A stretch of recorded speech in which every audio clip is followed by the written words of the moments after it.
Last episode में हमने देखा था कि सेंग ने जू रोंग को अपने मैरिज कॉन्ट्रैक्ट के बारे में बता दिया था, लेकिन इससे सेंग की आइडेंटिटी रिवील नहीं होती है। जिस पर अब जू रोंग सेंग से पूछती है कि आखिरकार तुम उससे मैरिज क्यों नहीं करना चाहते, क्या उस लड़की में कोई कमी है। तब सेंग कहता है कि नहीं, ऐसी कोई भी बात नहीं है। दरअसल जिससे मेरी सगाई हुई है वो एक बहुत ही बड़ी फैमिली से बिलोंग करती है। इसके साथ ही वो जिस प्लेस में रहती है वहाँ के लोगों के सामने उनका एक अलग ही प्राइड है, और सबसे बड़ी बात उसकी क्वालिफिकेशन मुझसे कई गुना ज्यादा हाई है। इसीलिए मेरे ख्याल से वो मुझे अपने लायक नहीं समझती। तब जी रोंग कहती है कि क्या उसने खुद कहा कि वो तुम्हें पसंद नहीं करती। जिस पर सेंग कहता है कि हाँ, उसने मुझसे कहा है कि वो मुझसे शादी नहीं करना चाहती। जिसे सुनकर अब जी रोंग अपने मन में सोचते हुए कहती है कि आखिरकार वो लड़की कितनी ज्यादा स्टूपिड है जो जू सेंग जैसे इतने टैलेंटेड, मैच्योर और ऑनेस्ट लड़के को मना कर रही है। और फिर जी रोंग सेंग की ओर देखते हुए अपने मन में कहती है कि मेरे ख्याल से जू सेंग अपने टैलेंट के दम पे बहुत ही जल्द कुछ बड़ा अचीव कर लेगा, और तब इसकी मंगेतर को अपने डिसीजन पे बहुत ही ज्यादा रिग्रेट होगा। जिसके बाद अब जी रोंग सेंग से कहती है कि लड़कियां ऐसी ही होती है, उनकी चॉइस को समझ पाना सचमुच में बहुत ही ज्यादा मुश्किल है, इसीलिए इन सारी बातों को भूल जाना ही तुम्हारे लिए अच्छा होगा। तब सेंग कहता है कि हाँ, दरअसल मुझे भी उससे शादी नहीं करनी थी, इसीलिए मुझे इससे कोई फर्क नहीं पड़ रहा। जिस पर अब जी रोंग भी कहती है कि दरअसल मेरे पास भी एक मैरिज कॉन्ट्रैक्ट है। जिसे सुनकर सेंग बहुत ही ज्यादा सैड होते हुए पूछता है कि क्या सच में। तब जी रोंग भी यस कहती है। तब सेंग जी रोंग के ऊपर से नजरें हटा के दूसरी तरफ देखने लगता है। जिस पर जी रोंग अब सेंग के शर्ट को थोड़ा खींचते हुए कहती है कि लेकिन मैं भी उससे शादी नहीं करना चाहती, और डेफिनेटली मैं उससे शादी नहीं करूंगी। जिसे सुनते ही अब सेंग के दिल में फिर से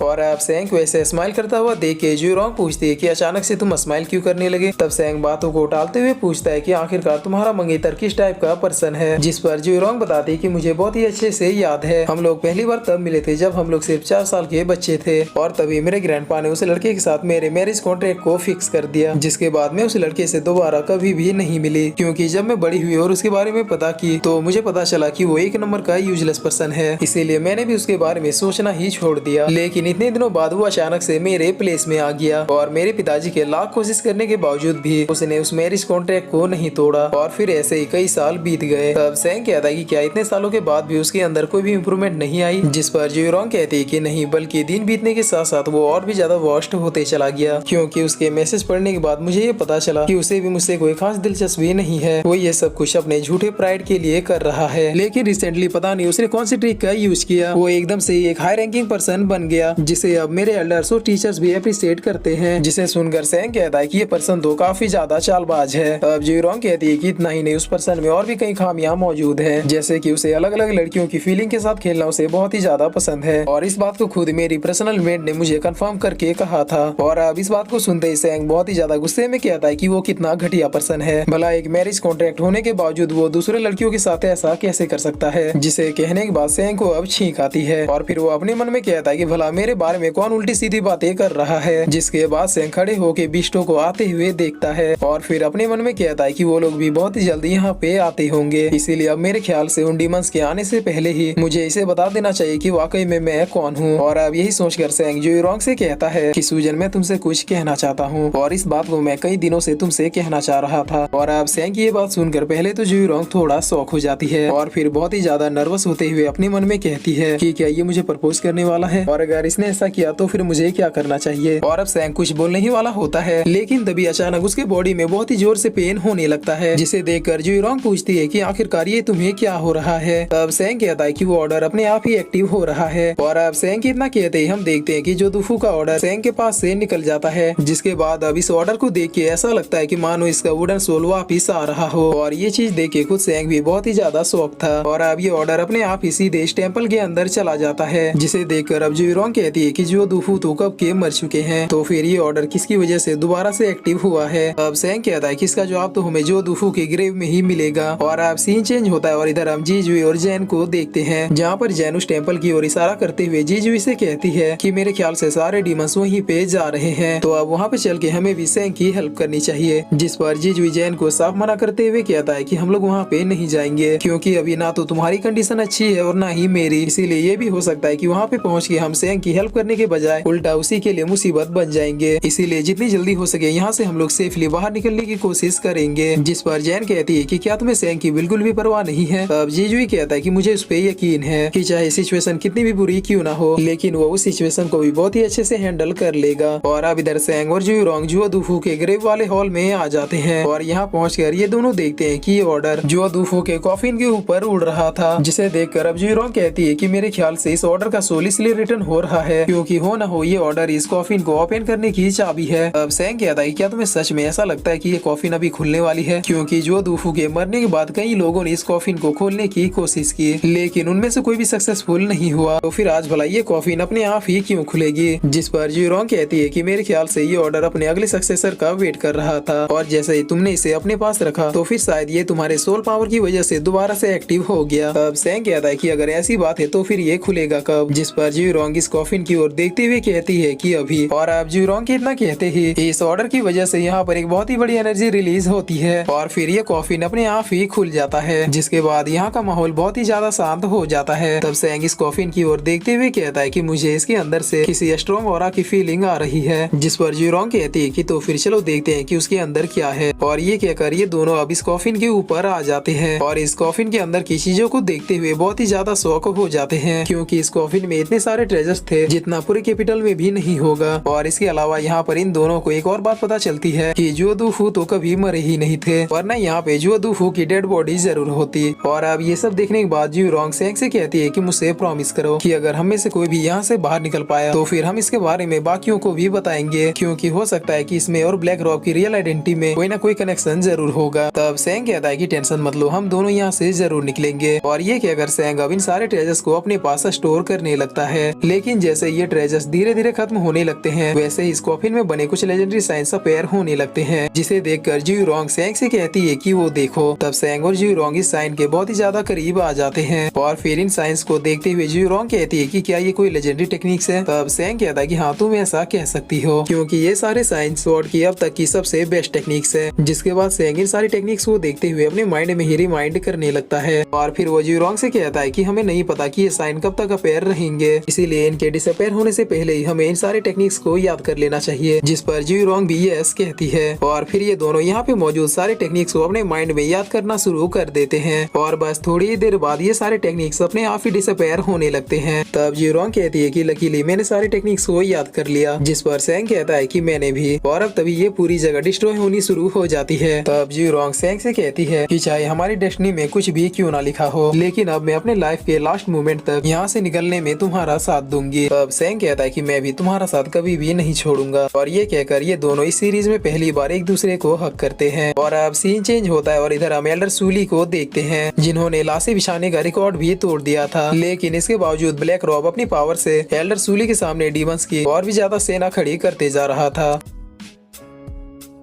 और फिर इसी के साथ ये एपिसोड यहीं पे खत्म होता है।